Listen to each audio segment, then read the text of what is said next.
Hey guys, and welcome back to another video, and today we have my review of Arrow Season 1 from the CW. Now, a bit of backstory, this was my first superhero show that I saw before Daredevil or anything like that. Even Agents of S.H.I.E.L.D., this was before that. And it was also my first kind of taste of the dark side of superheroes, because before that, the most I'd got was the Dark Knight trilogy. Otherwise it was just the light-hearted Marvel stuff that is blowing up everywhere, of course. So for this review, I rewatched the entire first season, and I did it in the space of maybe 4 to 5 days, so that should say something in itself when it's 23 episodes long. I really enjoyed it.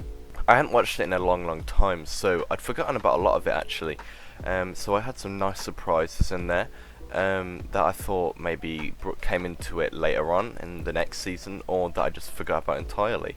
So let's start with the positives, but I apologise if I spoiled any of the previous films and shows in my reviews. For some reason it just didn't click in my head to give a spoiler warning, and from now on I'll do my best to remind you, but for this review, spoilers will be here, so there's your warning. We have great characters here, which is incredibly helped by the perfect cast, pretty much. The majority of the characters have clear motivations, such as Helena, or the Huntress. She hasn't got some pathetic excuse for trying to hunt down and kill her father. He had her fiancée killed. That is heartbreaking, and we get even more about it, how he was the only one that she felt open to. It's actually really compelling. She may not be a major character of the series, but still. And Tommy, he is maybe my favourite character in this season. He is written and acted so well. I genuinely don't think I have any flaws with that character. He is acted so perfectly, as I said, and to see how he progresses throughout the season, trying to become a better person for Laurel so we can have a proper committed relationship with her, and trying to not be the playboy he was before, learning to move on from his father, Malcolm Merlyn. It is done great, but then we get more drama with Tommy when he finds out that Oliver is the vigilante, or the Hood, and it is so clear to us that Tommy is hurt that Ollie didn't feel comfortable telling Tommy this when they are best friends, and that Oliver basically acted the opposite to who the Hood was.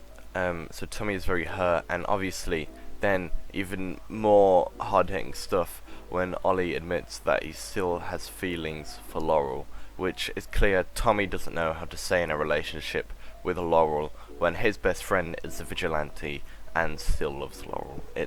It's really good written stuff and really heartbreaking.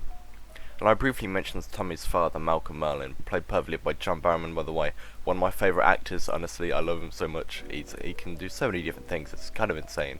But Malcolm is the overall antagonist here, like the overarching kind of villain. And basically his plan is to level the Glades and start over. And if you don't know what the Glades are, they are kind of a rough area of Starling City, I guess, and Malcolm's wife, or Tommy's mother, was killed in the Glades, and to help achieve this goal, Malcolm goes out as the Dark Archer, who doesn't actually show up until episode 9, I should say, where he kills Adam Hunt, but due to his introduction there, with the cinematography and the music, we are instantly like, oh, okay, this guy is not another one-off villain, this is something more. And obviously he was. Let's talk about Laurel quickly. Also great. I'm sure that wasn't a surprise to anyone watching this video, but Katie Cassidy is a great actress. I really like her. And Laurel is a really well written character. Having the hatred for Oliver when he returns is completely warranted, and having so many mixed emotions throughout the entire season.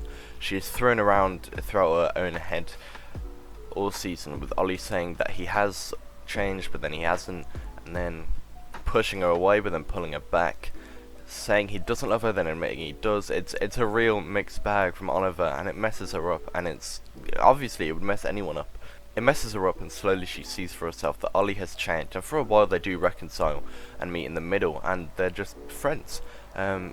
She starts off the season actually pretty stable, she seems like she's in a pretty good headspace, but then ends up the season in a bit of a mess, because she ended up in a committed relationship with Tommy, but then in the last few episodes she ends up a mess because he is a mess, and it's kind of difficult to put into words for me. I'm not very good at putting things into words, but it's really heartbreaking to see, and it's really well written to see how she goes from, like, she kind of loses herself throughout the season, actually. I can't go through every character, but Detective Lance is another favourite. Thea, Diggle, Moira, Roy, and Walter. But they're all written pretty great. I do, of course, have to talk about Oliver, though, as he is the main character, and I basically have no problems with him. Seeing how he starts the season, and then as we go on, and he lets Diggle and Felicity in, those two keep the human aspect in Oliver, even if he doesn't realise it. But they do. And he finds it harder to kill near the end of the season, which he does kind of say out loud, but that in itself is a showcase of how much he has changed over the course of this season. And first of all, him trying to keep up the Oliver playboy, and then just the complete opposite, but then trying to not admit to everyone that he's the Hood, but still not being exactly who he was before. And of course, Stephen Amell plays him greatly as well. I'm glad they didn't decide to carry it on without him. This show does have a lot going on though, and I care about the main subplots as well, such as Thea's drug problems, and that's very investing and very well written as well. The overall arc is good, but I do have issues with it.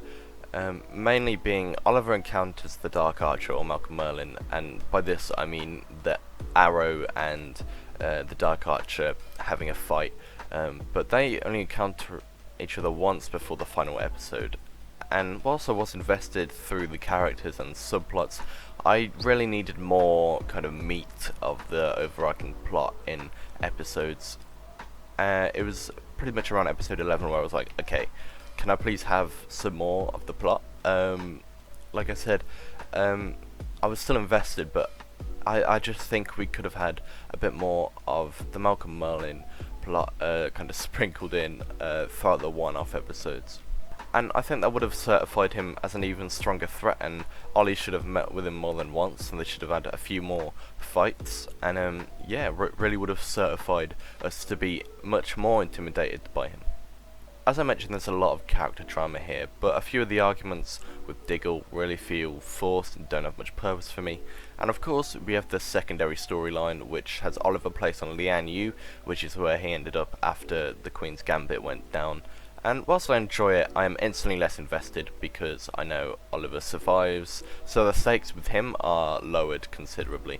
But the crew do a great job with still making us invested by giving us compelling characters outside of Oliver, such as Slade Wilson, who I do really care about. He has a son, he's determined and a soldier, and he's a natural good friend to Oliver, which of course makes Season 2 all the more heartbreaking with Deathstroke. The pacing in the past is also not great, in my opinion. Things go past very fast, and we jump months that I feel like should be important. I also don't care for the past antagonist, but as I said, I do still enjoy it, and it's still very interesting that this is how they went about it. And I think in the latest seasons we do get more of the past than we do in this first season, but it's still very interesting. Probably a weak point for me. Let's close off this review. I apologise, this is a longer one. 23 episodes, each of them 40 minutes long. It's a lot to talk about in one video. I prefer to keep my videos shorter normally, but I wanted to talk about this because I actually really enjoyed rewatching it. But to end it off, let's talk about the final episode.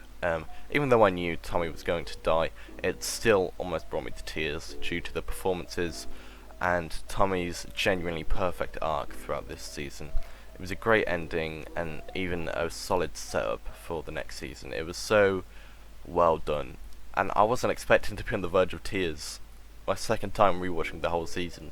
It was a good surprise, of course, but yeah, with lots of drama and emotion and great action, and actual good comedy too. The majority of the comedy lands. Arrow Season 1 gets an 8 out of 10. Sorry for being a longer one, folks. I do not know if I'll be watching or reviewing Season 2 anytime soon. As I say, these seasons are very long, which is one of the problems, I think. But I guess we'll see, because I kind of really want to watch it after finishing Season 1.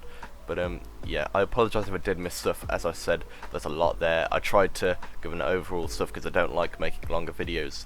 But yeah, I still enjoy talking about this. So yeah, I hope you enjoyed this video. Let me know what you think of the first season. Also, I haven't yet seen past season 6, so please don't spoil it for me. Also, I hope everyone is doing well. I know there's a lot going in the world right now. I don't really want to talk about it, but I just hope you're all doing well. Take care, everyone, and I will see you in the next one. Have a great day.